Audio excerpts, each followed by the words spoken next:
Aha! This is the Church of St. Mary's in Stilton, Cambridgeshire. Yes, Stilton, where the cheese comes from. I must be completely honest and tell you that the cheese Stilton is not made in the village of Stilton from which it takes its name. It has been granted the status of a protected designation of origin, PDO, by the European Commission, meaning that it can only be produced in 3 counties: Derbyshire, Leicestershire, Nottinghamshire, not Cambridgeshire.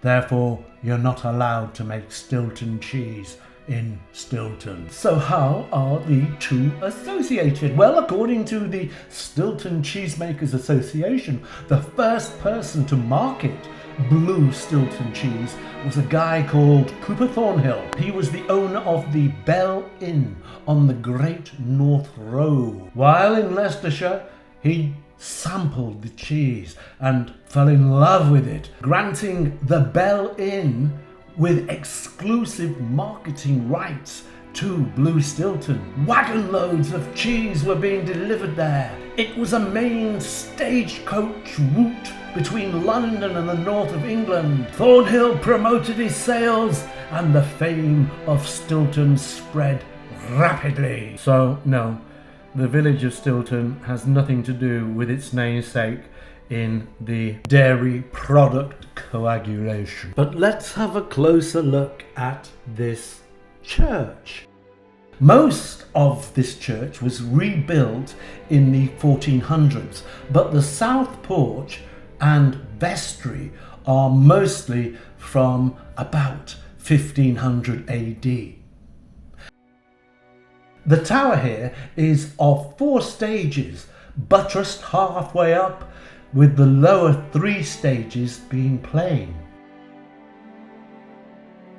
This tower from the 1400s once had a squat pyramidal spire, which is clearly shown in a 17th century illustration, but which had disappeared by 1885.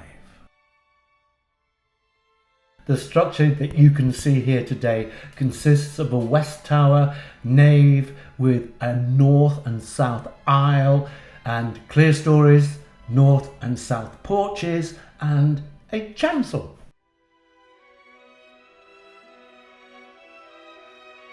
There's a single 2-light window at the belfry stage with some much worn gargoyles sitting quite high up.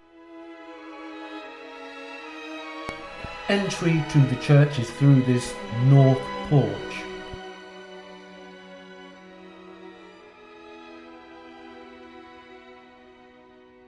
What I particularly liked about the Church of St. Mary in Stilton, having spoken to Poppy, the church warden, is a mixture of old and new, with a modern function room to the north of the church being set against a structure which dates back in places to the 1200s.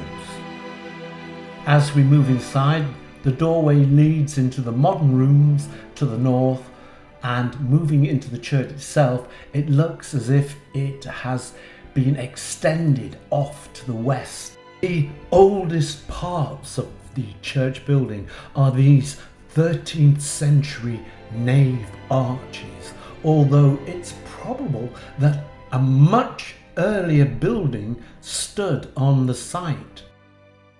And the area around Stilton was also the site of a major prisoner of war camp from the Napoleonic times. In fact, the very first. This camp, called the Yaxley Barracks, and you can see Yaxley Church in one of my videos, held several thousand prisoners of war over a number of years. The external appearance has also changed over time.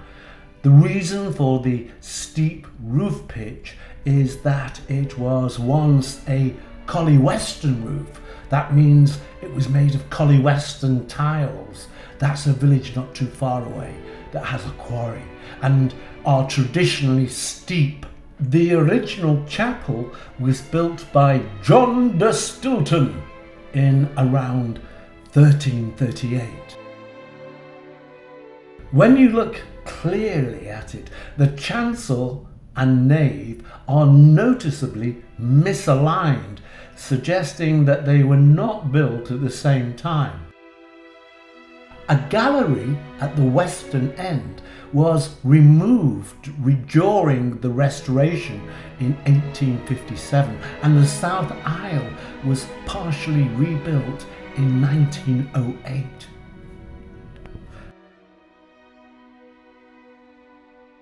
This church and its village has always been an important place geographically, situated at the side of the Roman road, Ermine Street.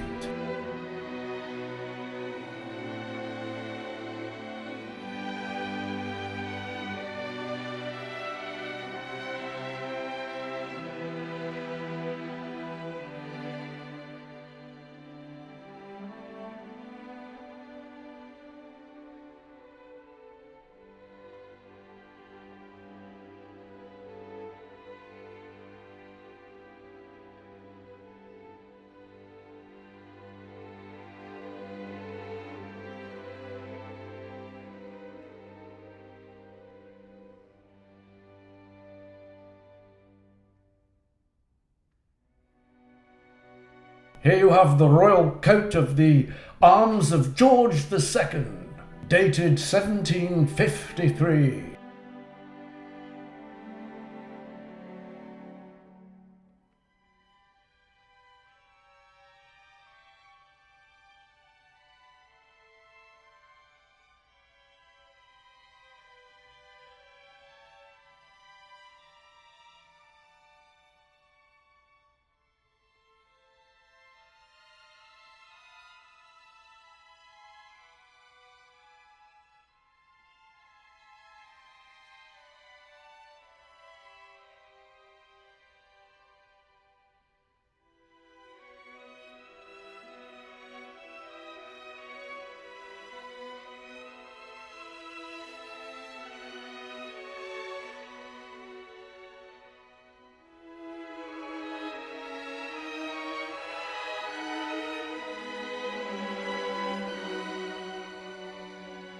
The glass in the chancel here dates from 1897 to commemorate the 60th year of Queen Victoria's reign. As can be seen, the east window has a 3-light depiction. Thank you ever so much for looking at this church of St. Mary Magdalene in Stilton, nothing to do with the cheese, in Cambridgeshire.